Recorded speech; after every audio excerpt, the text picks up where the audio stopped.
बहू का चक्कर। अरे अरे रुकिए, कुछ सोचने से पहले आपको बता दे कि बहू का चक्कर वो वाला चक्कर नहीं, यहाँ तो किसी और ही चक्कर की बात हो रही है। अरे अरे रिद्धि बहू, क्या हो गया? फिर चक्कर? हाँ सासू माँ, फिर चक्कर लग रहा है, पूरी दीवारें घूम रही है। Oh God, मैं तो गई बोलकर बहू तो छपाक से गिर जाती है।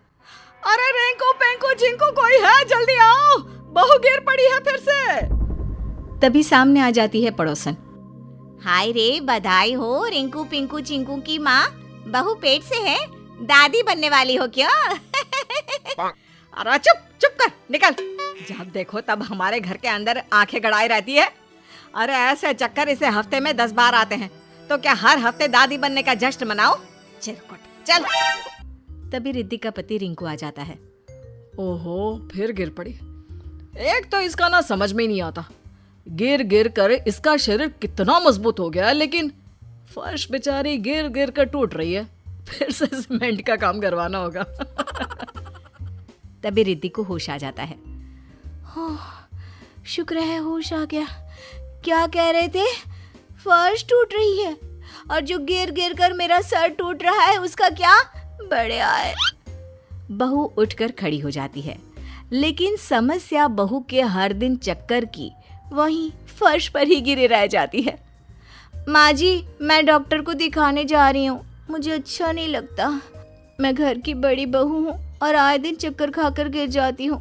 कल को दूसरी बहुएं भी आएंगी, आप तो सह लेती हैं, लेकिन कोई और क्यों सहेगी? बहू दवा लेती है और ठीक हो जाती है। घर में सब नॉर्मल हो जाता है। फिर एक रोज, बेटा, तुम लोगों से एक बात कहनी थी।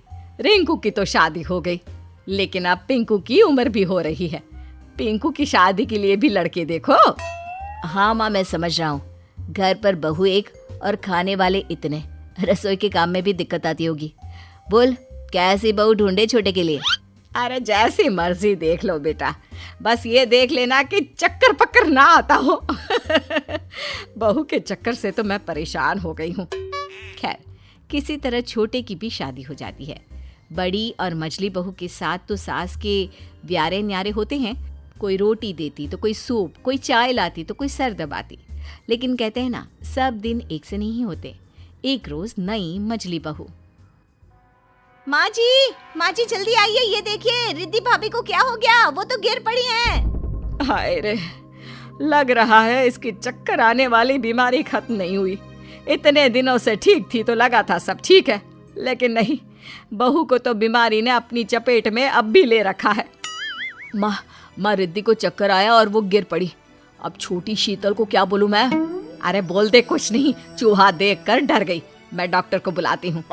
तभी छोटी बहू सास से पूछती है, सासू माँ वो रिद्धि भाभी को क्या हो गया? अचानक धम से गिर गई। अभी तो मैं सुबह का खाना बनाकर हटी हूँ, शाम की उनकी बारी थी, अब वो अचानक से बीमार हो गई। तभी छोटी बहू की माँ आती है। अरे क्या हो गया बड़ी बहू को? लगता है सास का प्रेशर है, बेचारी सह नहीं पा रही है। अरे क्या प्रेशर है? कोई प्रेशर नहीं है। वो तो बहू को बीमारी थी, हम लोगों को शादी से पहले बताया नहीं उसकी माँ ने। देखिए, आपकी बेटी को भी कोई बीमारी शिमारी हो ना तो बता दीजिए। वो क्या है ना, अब हिम्मत नहीं रही बहुओं के नखरे उठाने की।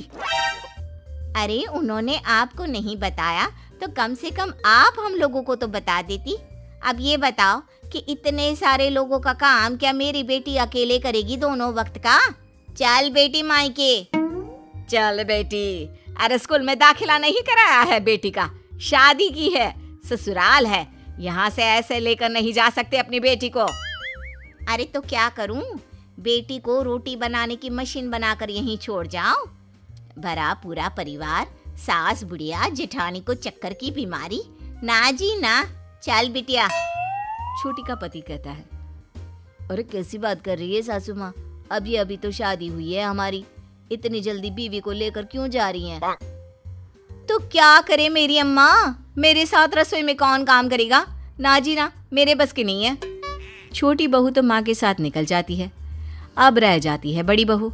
बड़ी बहू को जब होश आता है तो वो देखती है कि सभी उसके आसपास खड़े होते हैं। क्या हो गया?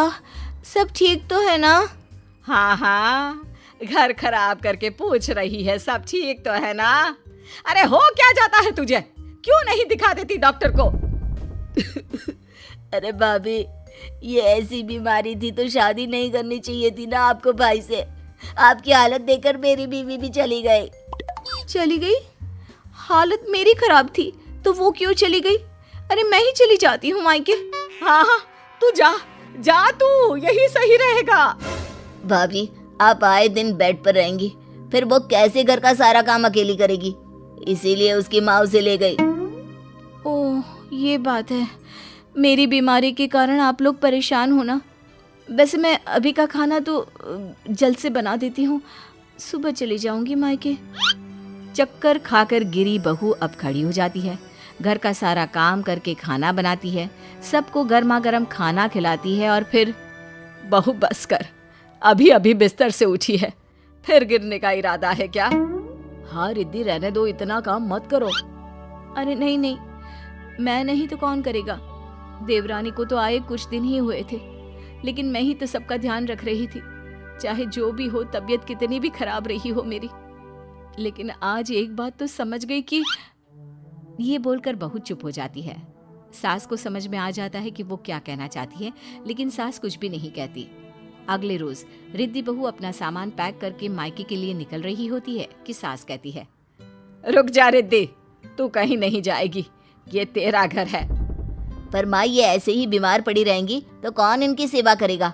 मेरी बीवी घर देखेगी या फिर भाभी को? नाना, इन्हें तो जाना ही होगा। अरे ठीक है ना, अगर परिवार की मुश्किलों में जो साथ नहीं खड़ा हो सकता, ऐसी बहू हम लोगों को नहीं चाहिए बेटा। तू एक काम कर, अपनी बीवी के साथ कहीं और शिफ्ट हो जा। मेरी रिद्धि बहू तो मेरे साथ ही रहेगी। सास के फैसले को देखकर रिद्धि खुश हो जाती है।